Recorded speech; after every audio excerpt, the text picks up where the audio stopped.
Привет, друзья! На связи Виталий, вы на канале о бизнесе в Польше. 8 лет живу в Польше, помогаю предпринимателям развивать здесь бизнес и столкнулся с тем, что очень часто есть огромная разница в менталитете. Вы открыли бизнес, вы приехали сюда в Польшу, и очень часто люди не понимают, то есть удивляются особенностям того, как ведут себя поляки. А для них это нормально, потому что это другая страна, это другая культура, это прям вот другая еврозона, скажем так, да, где есть вещи, обычаи, которые, мы с вами не переделаем. Мы можем либо их знать и под них подстраиваться, использовать их с выгодой для себя, либо можем возмущаться, что люди здесь какие-то неправильные. Так вот, дабы у вас не было такого мнения, мы подготовили для вас такой ликбез. Это особенности бизнес-менталитета здесь, в Польше, то, с чем мы сталкиваемся, то, с чем сталкиваются наши клиенты, и теперь вы будете более осознанно понимать, как вести бизнес в Польше. Первое, с чем сталкиваются здесь наши предприниматели, украинскоязычные, русскоязычные предприниматели, это то, что здесь все процессы решаются дольше, медленнее и более лениво, скажем так, на расслабоне. То есть звонишь в Ужонт, там 3 часа дня, все, они уже не работают. Звонишь клиенту, говоришь: привет, я хочу у тебя купить, я вот пришел с деньгами, он говорит: не, я уже отдыхаю, 4 часа вечера, приходи в понедельник, а лучше во вторник. Какие-то праздники дополнительные, какие-то еще вещи, но в целом все очень так медленно ведутся переговоры, медленно принимаются решения. Опять же, если это не между нашими ребятами, потому что наши ребята встретились, все, кофе попили, все, вечером уже открыли вместе компанию, все, завтра уже поехали отгружать товар. А если мы говорим именно про типично польский бизнес, то, к сожалению, решения принимаются медленно. А второе различие – это то, что здесь на самом деле, если работать с поляками, есть очень много разных форм ведения бизнеса. Не обязательно СПУ ЗО, там, товариство з обмеженою відповідальністю, да? Это всякие, и не обязательно діяльність jednoosobowa. Это всякие спуки командитовые, еще. Но с чем вы можете столкнуться? Допустим, сегодня мы там заключили договор на обслуживание, на аренду 2 бусов, да? Нам с одной компанией, нам выставляют счета за каждый бус отдельно, на разные компании, на разные счета. И, соответственно, если человек будет делать невнимательно, он может просто заплатить другой компании за субсчет. Когда начали разбираться, что такое, они говорят: так это спука, то есть это фирма, в которой есть 2 собственника, которые отдельно каждый делает свою личную предпринимательскую деятельность. И вот они объединены под общим брендом. То есть непонятная форма собственности, но тем не менее так тоже может быть. Третья особенность менталитета, и это важно понимать, это польский язык. Это польский язык, и работая в Польше, вам будет очень трудно, если вы не говорите на польском, либо у вас нет сотрудника, который говорит на польском. Потому что, во-первых, вся официальная коммуникация с госорганами, она на польском языке. Да? Но вам повезет, если будет русскоязычный бухгалтер, и он будет достаточного уровня. Но в основном бухгалтера тоже говорят на польском. Сайты, коммуникации, тоже все на польском. Есть, допустим, онлайн-системы оплат, которые вам, в принципе, не дадут возможность с ними работать, подключиться к сайту, если у вас нет сайта на польском языке. Поэтому польский язык. Четвертая особенность бизнес-менталитета касается бухгалтерии. Бухгалтерия здесь не на вашей стороне. К сожалению, как бы не хотелось сказать, что все, разве что если вы наймете своего бухгалтера, сделаете с ним подписку о неразглашении коммерческой информации и так далее, и он будет лично заинтересован в вашем финансовом успехе, то да. В остальных случаях, если это подрядная организация, то, к сожалению, на уровне закона их обязывают вести рейтинг, скажем так, предприятий. Если они видят, что на предприятии что-то не так, то, хорошо, если они там ничего не скажут, просто скажут: ребята, вот это вот надо поправить, либо вот это вот неправильно. Кто-то очень перепуганный, а польские бухгалтера очень часто именно перепуганные. Ты спрашиваешь у него, как оптимизировать, вот здесь можно налогообложение, либо еще что-то. Они смотрят, как будто ты им, не знаю, предлагаешь почку продать. Фильтруйте и выбирайте внимательно слова, которые, то есть ваш способ коммуникации с бухгалтерией. Может, я как-то грубо сказал, в принципе, бухгалтера на вашей стороне, потому что там вы им платите деньги и так далее, но тем не менее они не могут за вас химичить, они не могут за вас там подделывать подписи, да, там, если вы там хотите что-то, пожалуйста, сами делайте, приносите им готовые бумажки, чтобы они, если что, сказали, что это вы сделали. Они не будут там подавать нулевые отчетности, им надо, чтобы вы хотя бы в мейле написали им подтверждение, что да, там, у меня не было доходов, да, там, либо еще что-нибудь. То есть как бы ответственность вся будет на вашей стороне. Пятая особенность польского менталитета – это узкие компетенции. Вот многие прям с этим сталкиваются. Допустим, хочешь позвонить в налоговую, проконсультироваться по налогам. Так вот, если тебе надо проконсультироваться по ВАТу, ЦИТу, ПИТу и так далее, то тебя отправят вот так вот по всем инстанциям, потому что вот прям разные люди занимаются всем. Задаешь какой-то вопрос в бухгалтерии, они говорят, это не к нам, это вот к кадрам. Кадры говорят, не, это не к нам, это к правнику. Правник говорит, не, это не к нам, это к консультанту по налогообложению. Он говорит, так что вы ко мне пришли, вам же надо с вашим бухгалтером сначала пообщаться. И вот такой замкнутый круг. Очень узкие компетенции у большинства специалистов. Пункт номер 6, что вам важно понимать, это подпись и правка. В Польше подпись – это когда вы пишете своей подписью, своей ручкой, да, своим почерком ваше имя и фамилия. А правка – это вот как у нас подпись, да, какая-то там карлючка, как в паспорте, скажем так. Поэтому не путайте, если вас просят сделать именно подпись, либо подпись певный, то вам нужно написать свое имя и фамилию. Обычно, когда заключаются договора, то на каждой странице ставится правка, ну то есть наша подпись, да, а в конце договора, вот там, где подписи сторон, там пишется именно уже имя, фамилия, прописью. Пункт номер 7. Печать фирмы. В Польше она не обязательна, она не регистрируется где-то там и в большинстве случаев не требуется. Но есть организации, которые не захотят с вами работать, если у вас нет печати. Ну, то есть вот им прям нужно, там, как это у фирмы нет печати. В целом она не обязательно. Я там 5 лет прожил на фирме спокойно себе без печати, до момента, пока мне надо было делать приглашение для сотрудников с других стран. Вот тогда как бы консульство, она любит, чтобы была печать, желательно вот такая жирная, желательно какая-нибудь красная. Ну, вот прям надо, чтобы был вот этот официоз. Сделать можно в любой полиграфии, опять же, здесь не обязательно, но если вы ее сделали, теперь берите ее всегда везде с собой на заключение всех договоров. Пункт номер 8, и это такое понятие, как подстава правна. Польша законопослушная страна в основном, да, и куда бы ты ни пришел, какие-то решать дела, и если даже ты можешь даже поссориться с государством и выиграть у них суд. Если ты знаешь подставу правную, если у тебя хороший адвокат и так далее, если ты знаешь свои права. В принципе, Польша это о том, чтобы знать свои права и их как бы требовать. Соответственно, там приходишь ты делать песель, да, то есть все, у тебя есть работа, ты хочешь делать песель, ты показываешь свой трудовой договор, тебе говорят, а подстава правна. Если ты ее не скажешь, если ты ее не напишешь, тебе просто не выдадут документ, хотя у тебя есть на это все основания. Тебе надо знать закон, пункт закона, на основании которого ты требуешь выдать тебе этот документ. Но для вас это должно быть хорошей новостью, потому что если вы смотрите наш канал, то вы достаточно подкованные, и вы уже знаете, что ответить на большинство вопросов, касающихся бизнеса. А если вы еще не подписаны на наш канал, то самое время поставить лайк и подписаться. Пункт номер 9 – это выповедзення. Такое понятие, как термин выповедзення.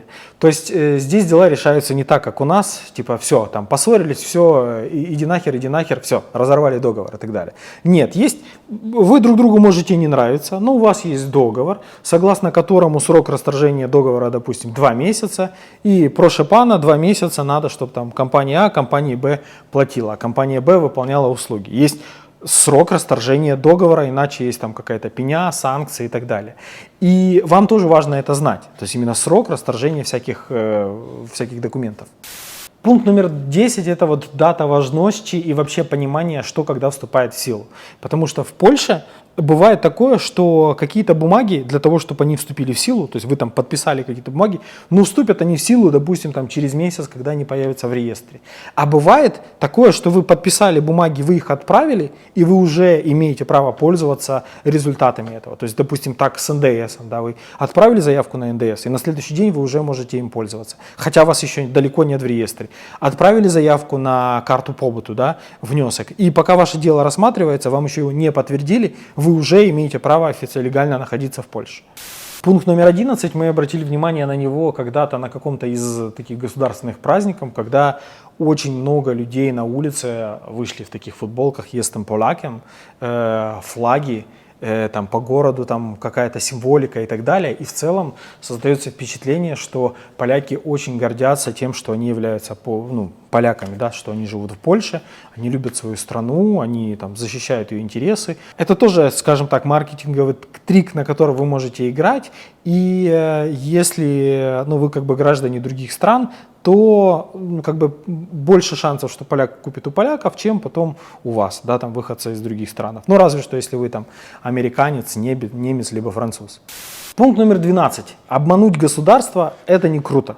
У нас очень часто, да, там предприниматели, ну, к сожалению, там не платят налоги, либо платят ровно условно так, чтобы государство отстало. Есть даже такое понятие, как налоговая нагрузка. Мы недавно с моим приятелем об этом общались, и я как-то не отдавал себе отчет. Это когда ты платишь там, в Украине, допустим, 1% от своего оборота, чтобы тебя не трогали, ну и как бы работаешь, да, остальное все выводишь на расходы фирмы.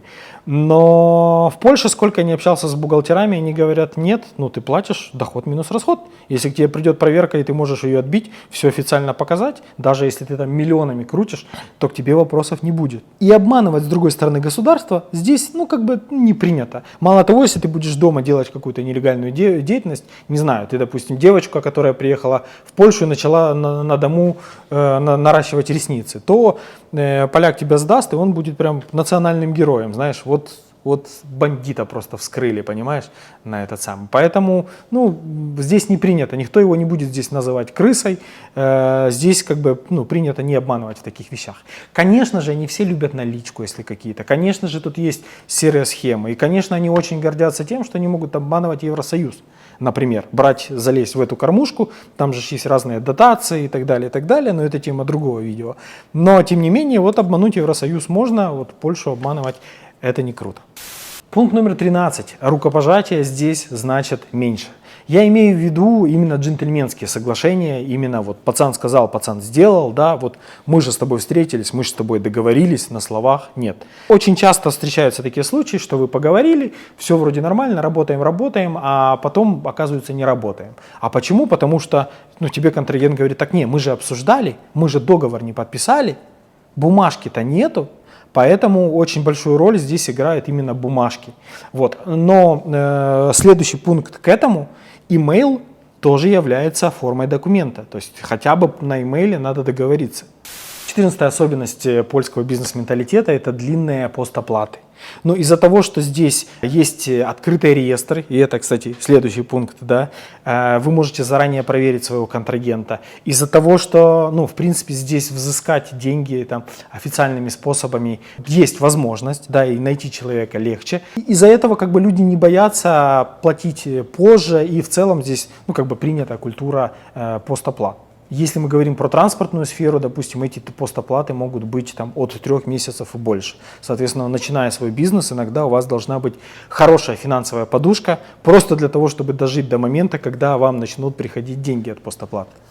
Следующая особенность – это ограниченный опыт работы с иностранцами. То есть я неоднократно встречал информацию, ну, такую обратную связь от коллег-предпринимателей, что поляки не хотят заморачиваться по поводу работы с иностранцами, потому что они сами не знают до конца, как делать все эти разрешающие документы. Освещение, зазволение, все эти дополнительные бумажки, которым им не надо делать, если они нанимают поляка и европейца, и, к сожалению, нужно делать, если они нанимают там, выходца из других стран. Вот. И очень часто наш брат, да, то есть наши представители, наши предприниматели, они больше знают как раз-таки о вопросах трудоустройства иностранцев, о вопросах легализации Польши, чем даже представители местной бизнес-фауны. Местная бизнес-фауна, как тебе, а? Следующая особенность – это понимание важности адреса.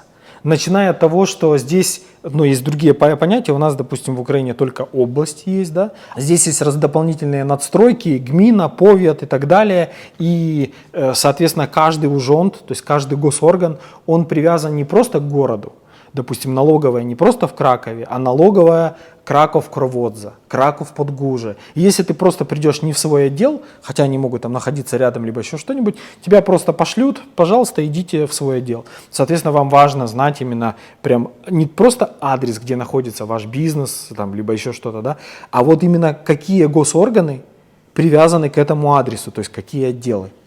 Предпоследний пункт – это отношение к вам со стороны госорганов и консультантов.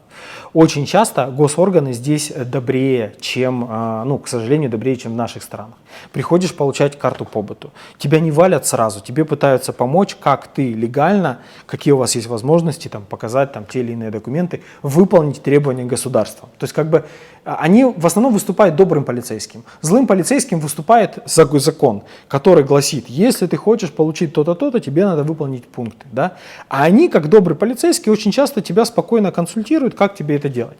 Почему спокойно? Потому что у них нормальная зарплата, нормальные условия труда, и в целом, есть какие-то рейтинги, на них тоже могут пожаловаться.